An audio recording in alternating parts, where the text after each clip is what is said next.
บอสโจลั่นปรงตกปิดฤดูกาลใครจะย้ายไปไหนก็ไปยกเว้น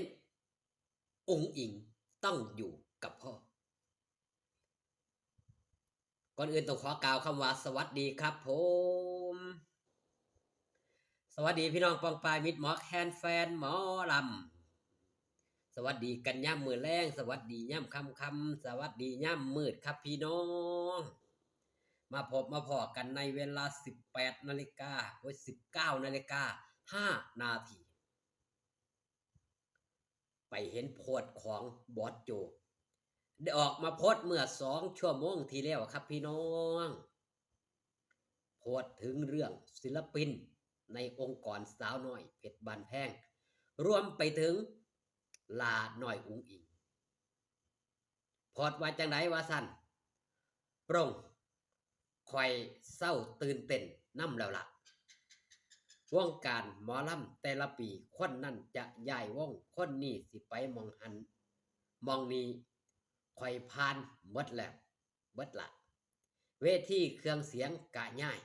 ไม่อัดแผ่นเดียวอยู่บ้านยังบ่มีคอยกะผ่านมาคักละไผสิย้ายไปวงใดคอยเศร้าตื่นเต้นนำแล้วล่ะ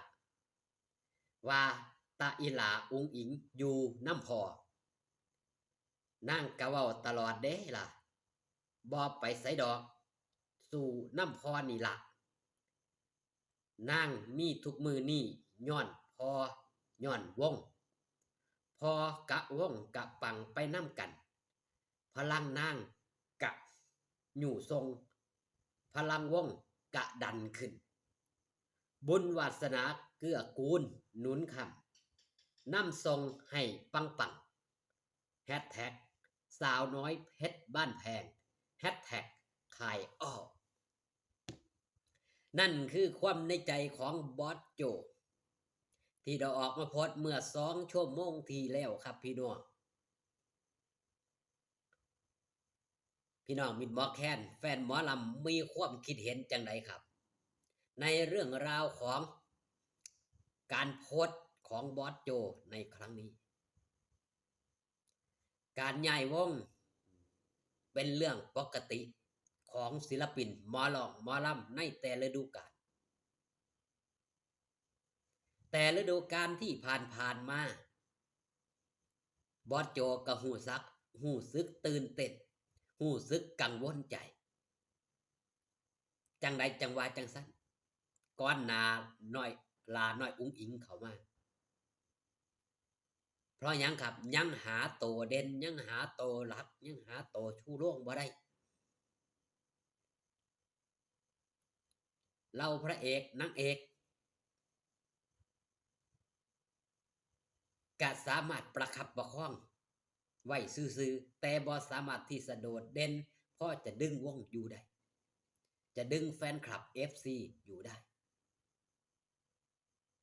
จวบมาจนลาดน้อยอุ๋งอิงเข้ามาอยู่ในองค์กรสาวน้อยเพชรบ้านแพง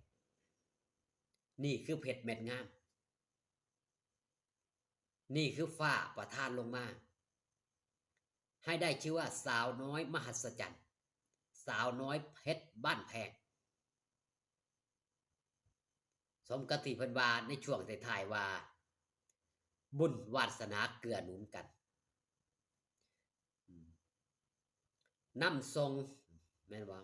เกื้อหนุนให้น้ำทรงวงสู้ลาสู้วงประคับประคองกันไปนั่นคือบุญนำพาวาสนานำจองให้มาพบมาพอกันสมกับเป็นพ่อลูกคู่บุญพ่อลูกคู่บารมีพัดตั้งแต่ลาน้อยอุ๋งอิงเข้ามานี่เฮาสิเห็นได้ว่ามีแต่สิ่งที่ดีสิ่งที่งามแฟนคลับ FC ฮอหุ่มสาวน้อยเพชรบ้านแพง